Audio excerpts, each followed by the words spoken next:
Hey guys, today I'm going to share with you 5 essential tips for getting better portraits.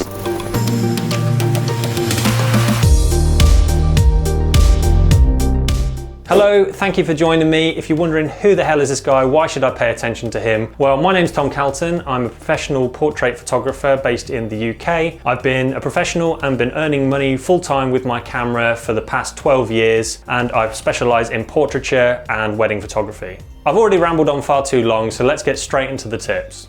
So my first piece of advice is that aperture is king. One of the first things you should consider when taking your photo is, what do I want to focus on in this portrait? Is the background important? If it's not, then use a shallow depth of field and blur that bad boy out. Keep the focus on the portrait and the person that you're taking a photograph of. If it is, then maybe you need to take a step back, use a wide angle lens and shoot at something like f11 to encompass the whole scene. But you need to decide that before you've pressed the shutter. So the next tip is focus on the eyes.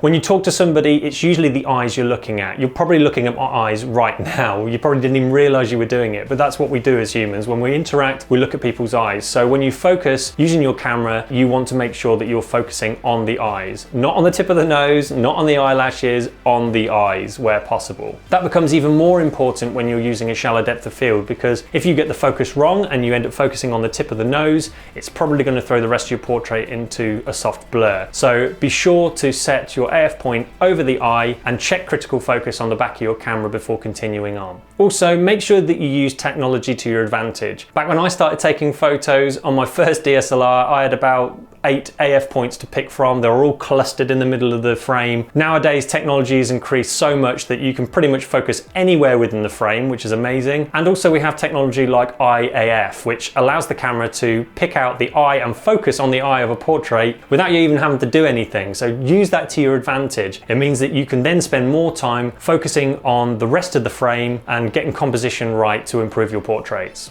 My third piece of advice is to never underestimate the power of a reflector.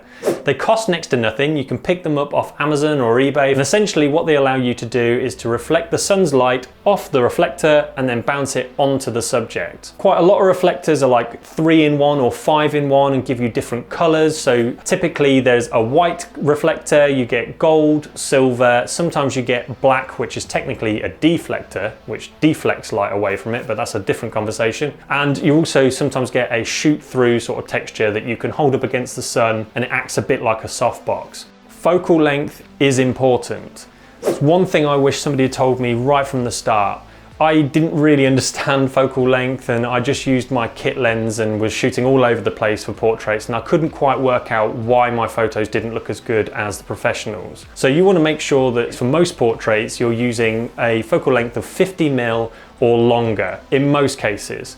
Now the reason why we suggest that is because using wide angle lenses, especially if you're focusing quite close up to a portrait, it will distort the features of the face. A 50mm lens will mean that the facial features stay in proportion and look more normal. A lot of portrait photographers will also favour telephoto lenses for portraits, even full-length portraits. Now shooting a full-length portrait with something like a 300mm lens seems bizarre, and it also means you're going to be quite away from your subject, but there is some sense to that. The telephoto lens will mean that the person stays in proportion, all their features will be in proportion, you won't get any of that distortion that you would with a wider lens, and it also helps to create separation from the portrait. It will create a nice creamy blur in the background with your portrait being pin sharp. Now we've already spoken about wide angle lenses, and I don't want to put you off using a wide angle lens for taking a portrait. It still has its place. If you have a nice sprawling background that you want to incorporate into the portrait, then you're probably going to have to use a wide angle lens at some point. A wide angle lens only really becomes an issue if you want to shoot close up, because it's going to start distorting the features. Unless of course that's a creative style that you want to go for. The important thing to remember is that you should be making that conscious choice over what focal length you want to use.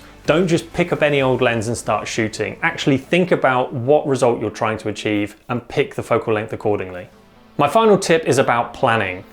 You need to think about things like, do you need a hair or makeup artist? Where are you going to be shooting? Are you using natural light or are you using flash? If you're using natural light, what time of day are you shooting? Sunset? overcast day. All of these things need to be taken into consideration before you even step foot out the door with your camera. Planning your shot is essential for any project. You need to at least have thought about what you want to try and create before you pick up your camera and start shooting. And that will just guarantee that the time that you spend taking photos with your camera is done properly, and when you come away you'll have a photo that you think, wow, I've actually done what I wanted to achieve. I would also heavily recommend that you find inspiration online from other photographers too. If you see a piece of work that you like, make sure you take a screenshot of it and create an album that you can look back to for reference, and then plan your own shots using that. The only thing I would say is that make sure that the photos you take are in your own style. Taking inspiration is one thing. If you like the look of a certain photographer's editing style or the way they've composed a shot, great, take inspiration for that, but then translate that into your own work and make it your own style. Anyway, that kind of wraps up my 5 essential tips for portraits. If you've liked this video and you found it useful, please consider liking the video and also subscribing to the channel. We create new content every single week. As always guys, thank you so much for watching, and I'll see you in the next one.